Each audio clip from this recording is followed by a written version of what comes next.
Bonjour, je vais vous présenter dans cette vidéo les causes de la Révolution française. Il existe trois types de causes différentes, des causes financières, des causes économiques et sociales et des causes politiques. Commençons donc par les causes financières. On voit sur ce graphique que les dépenses du Royaume de France en 1789 sont bien plus élevées que les recettes. On parle alors de déficit budgétaire. Pourquoi? Parce que les dettes et les dépenses sont très importantes. Le tiers-État, qui représente 97% de la population, le reste étant la noblesse et le clergé, supporte tout, il n'a aucun privilège, il paye tous les impôts et se plaint du train de vie du roi et de la cour qui dépensent énormément et ne donnent rien au tiers-État. Pas même du pain. Le peuple meurt donc de faim.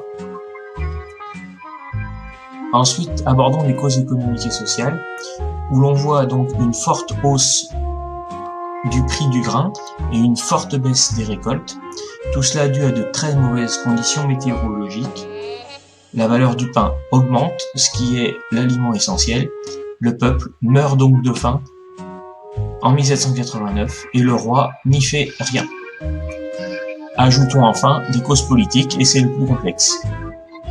Cela commence au milieu du XVIIIe siècle avec les philosophes des Lumières, où Montesquieu, notamment, pense qu'un seul homme, un roi, ne peut pas diriger un pays et qu'il doit séparer, qu'il doit donner ses pouvoirs à d'autres personnes. En effet, un roi absolu a tous les pouvoirs, il fait les lois, il vote le budget et il fait la justice. Donc il peut condamner qui il veut quand il veut. Et justement, les philosophes des Lumières, dont Montesquieu, veulent mettre fin à tout cela. Pour cela, comme le montre le graphique de droite, ils veulent que des députés forment une assemblée qui puisse voter les lois et pourquoi pas contredire le roi. Et justement, cette idée nouvelle vient d'un endroit bien particulier, ce sont les États-Unis. Parce que en 1783, ils ont obtenu leur indépendance, car des colons ont eu le courage de se battre contre l'autorité du roi qui les dirigeait, le roi d'Angleterre.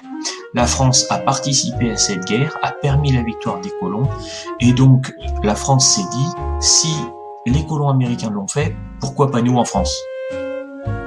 Mécontent de toute cette situation qui s'aggrave de jour en jour, le roi Louis XVI convoque les États généraux avec des députés du tiers-État, de la noblesse et du clergé le 5 mai 1789. Cette réunion est un échec, personne ne s'entend. Les députés du tiers-État fuient alors vers le jeu de paume et c'est le début de la Révolution française à proprement parler dans Paris.